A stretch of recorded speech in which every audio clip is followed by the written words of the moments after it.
Ciao and welcome to another lasagna week. Today's key ingredient is going to be lentils, which I really love. Absolutely delicious they are. And this lasagna is going to be based on a recipe which my sister-in-law Mariolina gave me just for basic lentils, and I will be adapting. The recipe is from Sicily, so it's a semi-Sicilian dish, of course, but let's see how it goes. I do not have any idea what it's going to be tasting like, but I'm hoping it's going to be good. So let's get going and have a look. I'll start by preparing all of the ingredients first, as it is going to be a strictly vegetarian dish. So I'm actually slicing a couple of cloves of garlic. You can also use one, by the way. I love garlic, so I'm using two, but one it would be also enough. Next ingredient is a carrot. I've already sliced some of the bigger part into smaller chunks, but the smaller part of the carrot, I'll do it in little circles, and I like to keep them fairly chunky so that you can find them when you're eating your lasagna. Next I will be using a couple of little leeks. This is going to be a replacement for the onion for me, mostly because they come from our garden and I want to use them. I will be chopping them really fine, and if you're using an onion, you can use a red onion or you can use a white onion. I would use a medium-sized onion, but make sure that you chop it as fine as you can. On the other hand, if you're using a leek, go back on yourself and chop it even further, like I'm doing at the moment. I want this to be as fine as possible. Move on to the hob and pour a little olive oil in a pan and add your garlic and your onion or leek, whatever you might be using first. Once everything starts sizzling, give everything a gentle mix and wait maybe a minute or two until the onion or the leeks have actually browned a little. And add the carrots. After you add the carrots, turn the temperature down to a medium heat and add a bay leaf. Next ingredient is going to be some cherry tomatoes. This is a handful which weighs approximately 150 grams. I'm cutting them in half and I'm adding them in as well. Now let's have a quick word about lentils. Mine have soaked overnight. They are the type that need soaking. So they are already fairly moist inside. But if you're using dry lentils, which you do not need to soak, they are also okay for this recipe. But the only difference is in the amount of water you're going to be putting in, and I'll explain in a moment. So I have rinsed them and drained them, and I'm going to be adding them as they are to my mix. As my lentils have soaked overnight, I'm only going to be adding 1 glass of water. If you were to use dry lentils, not requiring any soaking, make this 2 for now. Turn the heat up, and once everything starts boiling, add a couple of handful of fresh spinach. You can also add frozen spinach, the same. Again, a couple of bowls would be good as well. Put the lid on and temp the temperature down again onto a medium setting and wait until the spinaches shrink in volume. After a few minutes, you will see that the spinaches have reduced dramatically, and you can mix everything in now with the lentils and the rest of the vegetables.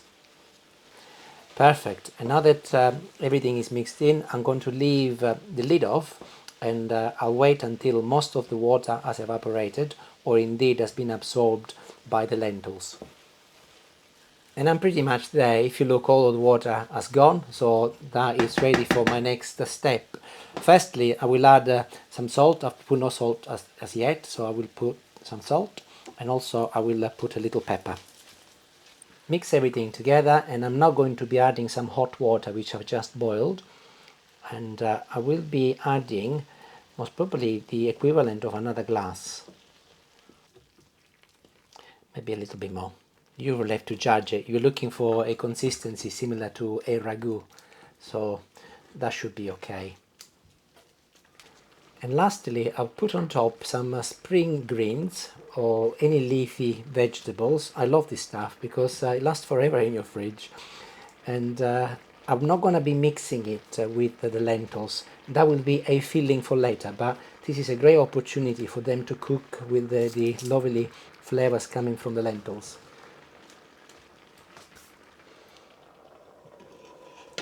place the lid on and I will let them cook on a low heat, maybe a number 3 out of 9, for about 20 minutes. I've been debating if making bechamel sauce or not for this lasagna, but I've decided to go for it. So I will start with half a liter of milk. You saw me putting a pinch of salt, and I'm going to add some flour. I will be putting approximately 40 grams of flour to it, which should be the equivalent of 2 tablespoons. There, that'll do, 41 grams. And using a little whisk, start mixing everything together while everything is cold. Pour the milk in a separate pot and make sure that the heat is up high, and start mixing with your whisk. Keep on mixing. You will see that after a few minutes the milk will start turning into a cream, and it's not quite there yet, but it's very close to it. And we are pretty much there. If you look, there are a few bubbles in the middle and on the side, so continue mixing, and once it starts boiling, mix it for another 20 seconds, and then you remove it from the heat and continue mixing it for another 30 seconds without any form of heat from underneath. And there it is. The bechamel is made. Very, very simple. And place the lid on, and then you can put it aside for later. And let's get back to the lentils now. And they've been simmering for 20 minutes, and I'm going to be removing my spring greens as planned. I've just also checked the lentils, and they are cooked as they've been soaking overnight. However, they are a little bit drier than I would like them to be, so I'm going to be adding a little bit more water. It's always easier to add the water than obviously take it away, and I think that is very much the consistency I'm looking for. If you're using the dry lentils, you will have to judge it, but the likelihood is that you will need a little bit more than 20 minutes, maybe likely to be 40 minutes. I've turned them off, and I'm adding a few leaves of fresh basil and some olive oil as well. I'll mix everything in so that the basil releases all of its lovely flavor. I'll put the lid on, and I will be removing it from the heat altogether. So time to get the rest of the fillings ready, and it's not going to be complicated at all for this recipe. So I've got my spring greens. Also, I will be chopping some more tomatoes, and I will be using some cheese in the middle as well. I'll be using cheddar today. By the way, I'm not sure if you can hear it, but I've got my door open to get the air circulating, and can you hear the birds? They're lovely, keeping me company.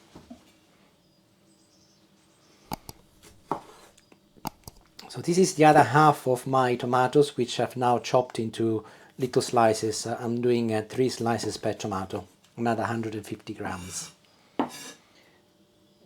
Time to assemble our lasagna, so I will put a little amount of lentils and liquid at the bottom, followed by some lasagna sheet. And off I go again. As cheese goes, I decided to use cheddar today, so I'm using some mature cheddar because I want to have a little bit of contrast against the sweetness of the lentils, but I will not be going mad with it. So just a few little pieces from the big part of the slicer. And after the cheese, I will be adding a few leaves of my spring green, like so, and of course a few fresh tomatoes. And I'll start again. As you add your lentils, pat it down. I'm finding that it's very easy to do, and it'll give you a nice compact lasagna at the end, I hope. I've never made this before. And as you can see, I'm using fresh lasagna again, which I think it might be slightly easier for these dishes. But next week, actually, I will be using the dry pasta. See how that goes. Wonderful, I have reached the last layer, and just like last week, I've managed 4 layers of lasagna. I will not be putting any fillings on the top, just lentils. And by the way, I've added a little water as it was a little bit dry towards the end, and I do want this to get quite moist once it starts cooking, really. So we'll add the rest in. Be quite strong with a spoon. Make sure that you push it down so that literally all of the water seeps through to the bottom. I think I might have gone a little bit overboard with the lentils, but never mind. We'll be okay. So I'm now going to be adding my Béchamel sauce at the very, very top, just like a normal lasagna. And pretty much there now. And one thing which I should have mentioned before, and I apologize as I haven't, before it goes in the oven, ensure that you pierce it through with a knife and you go through the pasta, and that will stop the pasta from bubbling and giving this dome sort of look. And I'll finish the top with a little shower of cheddar cheese again, and this time I'm grating it a little bit finer. And there it is, it's ready to go in the oven. And like all my lasagna, will go in the oven for 35 minutes at 180 degrees in a fan oven, or 190 if it's normal. The first 20 minutes will be covered with some tin foils, but then it will be cooking without any tin foil to crispen up and golden. This is clearly a strictly vegetarian dish, but you can also turn it into a vegan dish. I wrote it down. And instead of using normal cow milk, you can substitute that with soy milk. Or if you prefer a more creamier texture and richer texture, you can also use cashew milk. And the cheese, obviously, you will have to switch for something which is more suitable for a vegan diet. So it's got the flexibility to be suitable for vegans as well, of course. So I'll see you in about 40 minutes. Bye. It's done. I just popped it under the grill for a couple of minutes, literally, to get that lovely golden color I'm looking for. Oops. Look at that. Yeah, has been resting for about 5 minutes now. And there are some high expectations here today, because after last week chickpeas lasagna, where expectations were very low and it turned up to be very good, expectations are very high today, so pressure is on. So I've been resting for 5 minutes. I'm now going through with a knife like I do always with the edges, and I'm now cutting a few slices. As I mentioned as I was cooking it, I think I've gone overboard with the lentils. So in the description I'll give you the correct amount. I did the 300 grams, but I think 50 grams less would be plenty. No, you can never have too many lentils. I just read an article today where they were saying that lentils have got natural... You can today. Create natural collagen. So for aging bodies and skin, they're very good for you.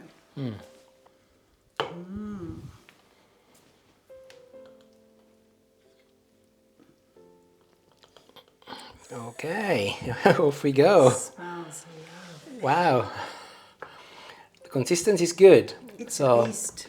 The amount of water in the lentils was perfect for me.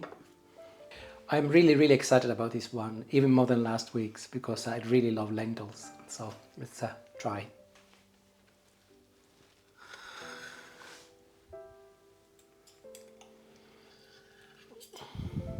It's still really hot, isn't it? Yeah, it's very hot.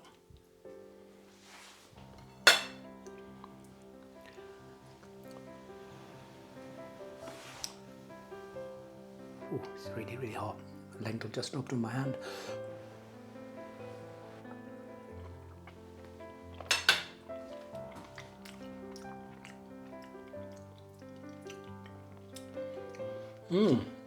Absolutely delicious. The only one thing I'll say is that I could have put a little bit more salt in the Béchamel sauce. Apart from that, it's really lovely and a perfect blend. And you can taste the basil as well, which is great because I put it at the end. Lovely. I'm looking for the week when something doesn't turn out to be lovely, but definitely a good one. So I would endorse it. Right, I can't wait for that one. Can't wait to try it. Yes. Okay, ciao. And another one for you to try. And if you, by the way, have got some ideas of any lasagna you'd like me to make or challenge me with, by all means, send me a note and I'll give it a shot. That's the whole purpose. See you later. Arrivederci and buonasera. Ciao.